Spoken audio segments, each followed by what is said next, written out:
In the past, I have sent out a DRE handbook, and I did revise it.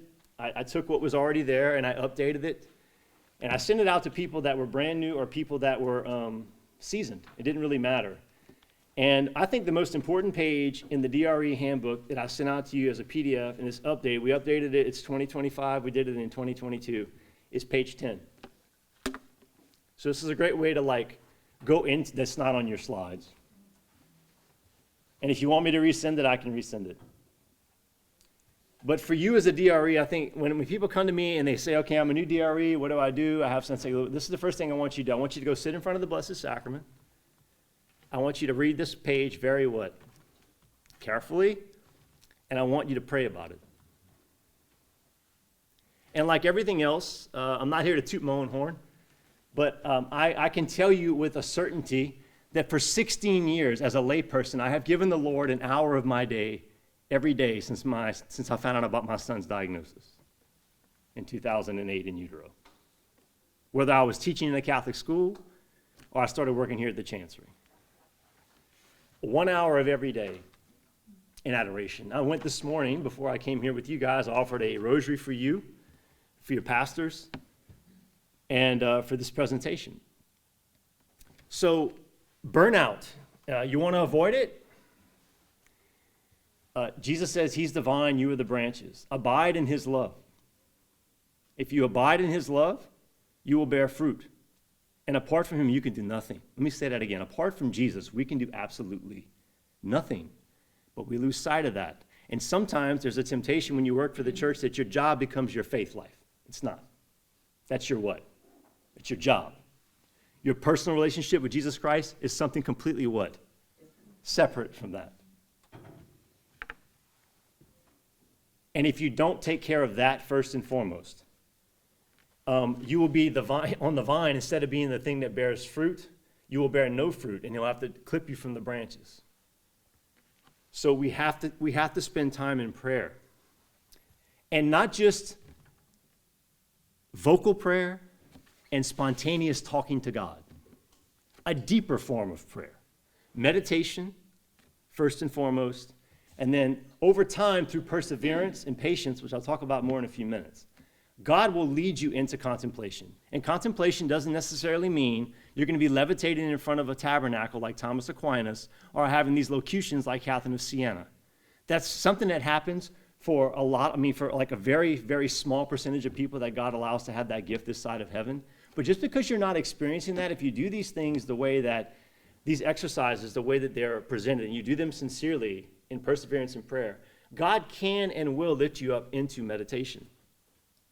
And that will make you a better person for your, first and foremost, if you're married, for your spouse. Then for your children, a better parent.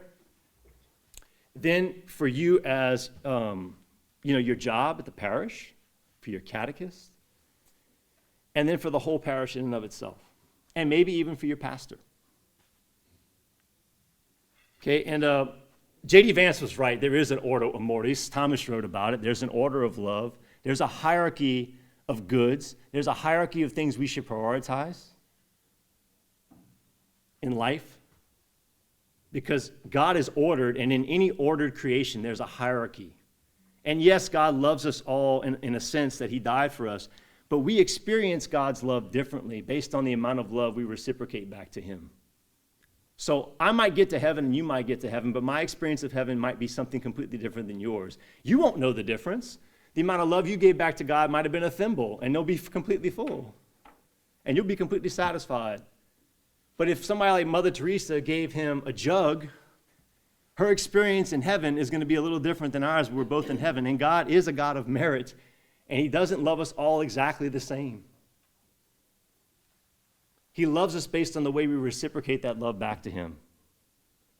So the first place that starts for us is in our prayer life. Ongoing growth is a continual thing. Pick spiritual things or things in those 4 categories I spoke about: human, intellectual, spiritual, apostolic, to read that you enjoy. And then sometimes pick one you don't really enjoy that you know is your blind spot that you need to grow in. And ask God in prayer to help you have what you need to understand it to continue growing. I do this all the time. once again, there's not a single thing I have stood up here in 7 years and said to you guys or recommended to you guys to do that I have not done myself. And I've got I have 2 people I work with every day that have witnessed it firsthand, and they can attest to it. So I really believe that. If I'm telling you to do these things, I promise you I am doing them as well. Come into these meetings when and if you can. Once again, I may not have this taped all the time moving forward, so please try to be here if you can, especially if it's a topic that you guys recommend that I'm trying to get you some resources to use to help you in some capacity in your parish.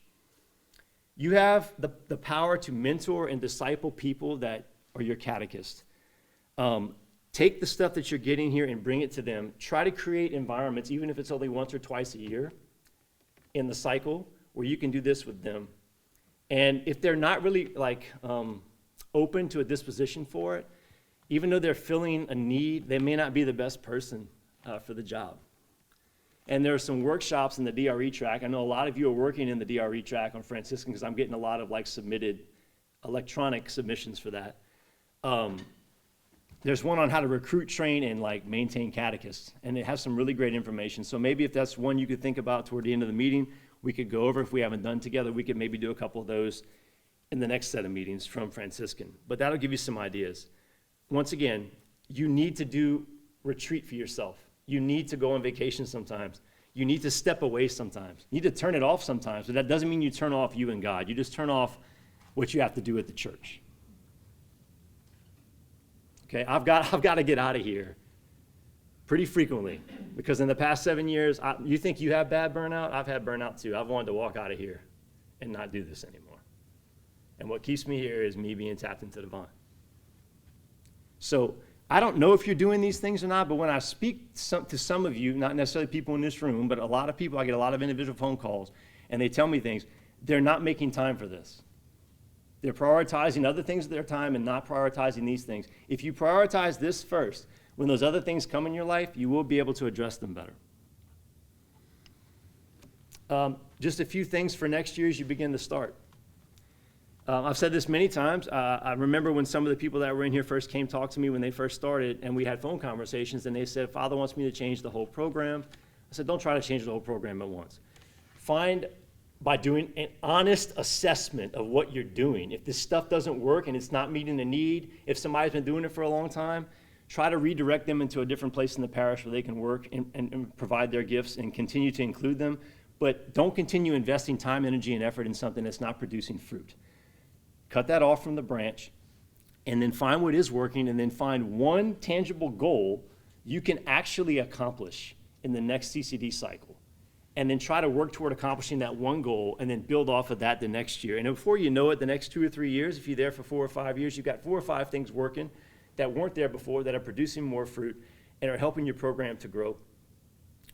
Take one day maybe, in a week or maybe in a month, and plan everything. And then, okay, you kind of lay out, I write a bunch of things down, things I have to do, and I kind of cross them out as I'm going through them. And if I don't get to one, I have a plan when I come in here to work every day, and I want to get through this, this, and this, and sometimes God has other plans.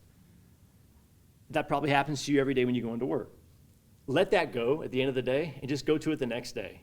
And if you're going to God every day in prayer and you're trusting in what he has to say to you and his timing, it will all work out. In fact, if you dedicate more time to prayer when you think you don't have time, he will accomplish more through you. I use an example of the story of St. Isidore at the catechetical banquet. You can look that video up, is where my speech was given. I talked about how he went to Mass every day, and people were complaining because he wasn't at work on the same time they were, but he was doing 3 or 4 times the work because he wasn't working by himself. God was working through him and with him. So tap into that. Once again, your daily prayer time is a must. Must never be sacrificed, no matter what. And that takes discipline and trust.